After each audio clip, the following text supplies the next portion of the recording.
ഉറക്കം എണീറ്റ് നേരെ റൂഫ് ടോപ്പിൽ പോയി ഞങ്ങൾ ഗംഗയുടെ ഈ കാഴ്ചയൊക്കെ കണ്ട് ഗാർഡ്സൊക്കെ നോക്കിയിട്ട് താഴെ വന്നിട്ട് ഞങ്ങൾ സ്റ്റേ ചെയ്യുന്ന സ്ഥലത്തുള്ളതായി ഇവനെ കണ്ട് കാശി. ഇവനോട് കുറച്ച് കൊച്ചുവർത്തനൊക്കെ പറഞ്ഞ് കാര്യങ്ങളൊക്കെ സംസാരിച്ചിട്ട് ഞങ്ങൾ നേരെ ഇന്ന് പോയത് അസീഘാട്ടിലോട്ടാണ്. അസീഘാട്ടിൽ നമുക്ക് കാണാനുള്ള കാഴ്ച എന്ന് വെച്ചാൽ ഗംഗാ ആരതി. വാരണാസി വന്ന മസ്റ്റ് കാണേണ്ട സാധനമാണ്. അവിടെ എത്തിയപ്പോൾ ഈ ചേട്ടൻ അതിനെക്കുറിച്ചുള്ള ഇൻട്രൊഡക്ഷൻ കുറേ കാര്യങ്ങളൊക്കെ പറയുന്നുണ്ടായിരുന്നു. കുറേയൊക്കെ മനസ്സിലായി, പിന്നൊന്നും കത്തിയില്ല. അങ്ങനെ ഗംഗാരതി തുടങ്ങി. 1 മണിക്കൂറോളം എടുക്കുന്ന പരിപാടിയാണ്. മസ്റ്റ് വിസിറ്റായിട്ട് കാണേണ്ടതാണ്.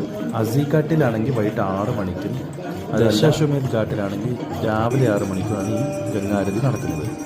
ഭയങ്കര പോസിറ്റിവിറ്റി എല്ലാമാണ്. അതെല്ലാം ഞങ്ങൾ കണ്ട് കാഴ്ചകൾ കണ്ട് ഞങ്ങൾ പിന്നെയും നടന്നപ്പോഴാണ് ഘാട്സിലുള്ള മറ്റൊരു കാഴ്ച നമ്മൾ കാണുന്നത്. 24 മണിക്കൂർ ഇവിടെ നിങ്ങളിങ്ങനെ എരിഞ്ഞുകൊണ്ടിരിക്കും. ഇവിടെ നമ്മൾ നിൽക്കുമ്പോൾ നമ്മുടെ ആ പോസിറ്റിവിറ്റിയൊക്കെ മാറി വേറൊരു വൈബും വേറൊരു ഫീലുമാണ് വരുന്നത്.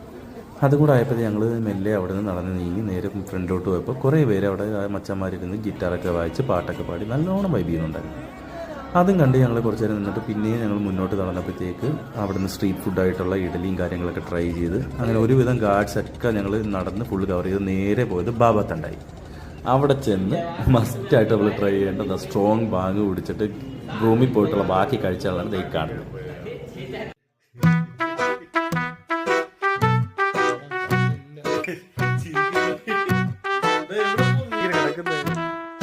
അവശനായിട്ട്